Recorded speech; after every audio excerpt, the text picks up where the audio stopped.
आज हम लोग संविधान में जो प्रमुख संशोधन हुआ है उसके बारे में समझेंगे।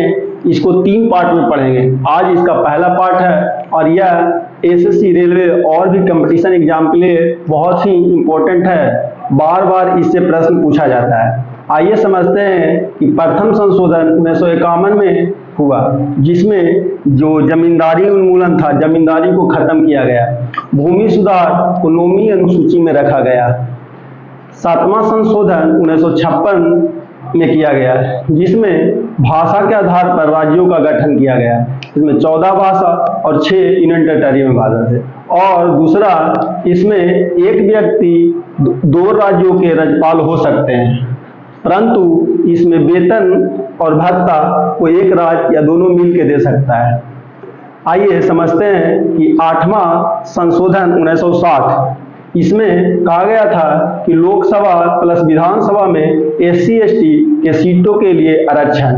पहले इसे 1960 में दिया गया, बाद में इसे 10 साल के लिए बढ़ा दिया गया, 70 किया गया। धीरे धीरे बढ़ाते बढ़ाते आरक्षण को 2030 तक कर दिया गया।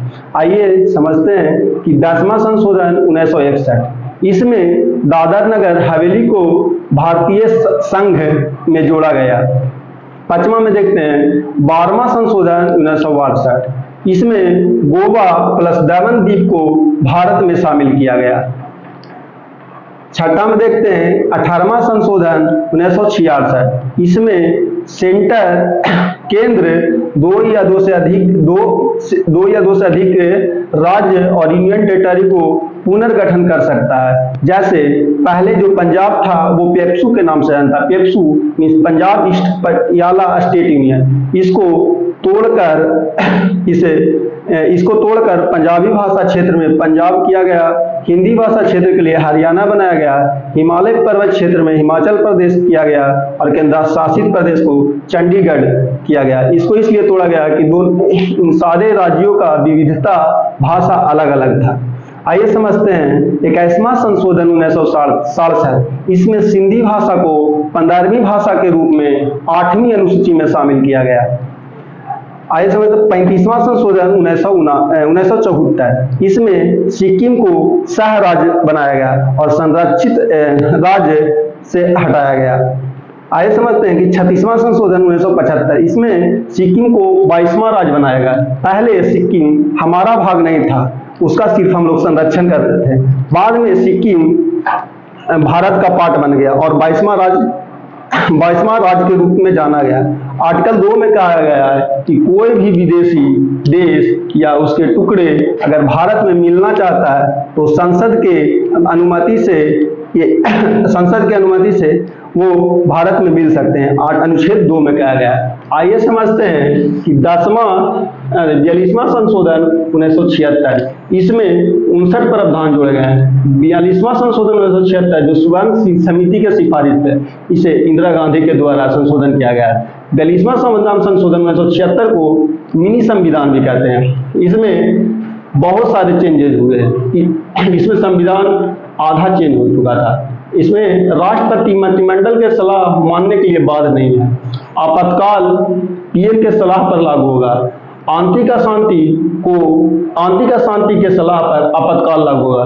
लोकसभा का 42वां संविधान संशोधन में 76 में ही लोकसभा के पीरियड को 5 साल से 6 साल बढ़ा दिया गया। इसमें मूल कर्तव्य को भी जोड़ा गया तथा इसमें संवैधानिक जांच को न्यायिक जांच से बाहर रखा गया है। यानी संविधान के जो भी नियम कानून है वो कोर्ट के द्वारा जांच नहीं किया जाएगा।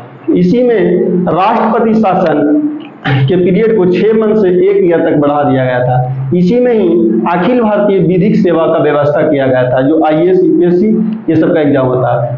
42वां संविधान संशोधन 1976 में ही प्रस्तावना में 3 शब्द जोड़े गए, जिसमें पहला समाजवादी, पंथ निरपेक्ष और धर्म निरपेक्ष जोड़ा गया। आइए समझते हैं कि 44वां संविधान संशोधन 1978, ये मोरारजी देसाई के द्वारा किया गया था संशोधन। इसमें 42वें संविधान में हुए कमियों को दूर करने के लिए 44वां संविधान संशोधन 1978 लाया गया था। इसमें संपत्ति के अधिकार को मूल अधिकार से हटाकर कानूनी अधिकार कर दिया गया।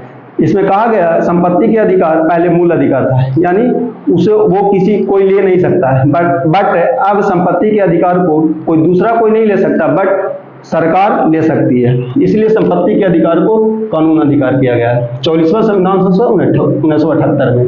राष्ट्रपति मंत्रिमंडल के सलाह पर एक बार पुनः विचार कर सकते हैं। आपातकाल पीएम के स्थान पर मंत्रिमंडल के सलाह पर लगेगा। आंतरिक अशांति को सशस्त्र विद्रोह में जोड़ा गया है।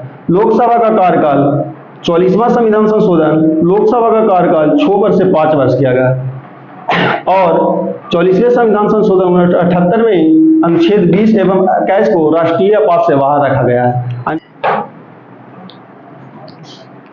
अनुच्छेद 20 यह कहता है कि सजा एक गलती का एक सजा मिलेगा और सजा उस समय के कानून के आधार पर दिया जाएगा, ना कि पहले या बाद के कानून के आधार पर, और गिरफ्तारी के बाद भी संरक्षण दिया जाएगा। जबकि आर्टिकल 21 ये कहता है कि प्राण एवं दैहिक स्वतंत्रता, आप प्राण एवं दैहिक आप अपना जान खुद भी नहीं ले सकते। जय हिंद। आई होप इस वीडियो को समझ गए होंगे।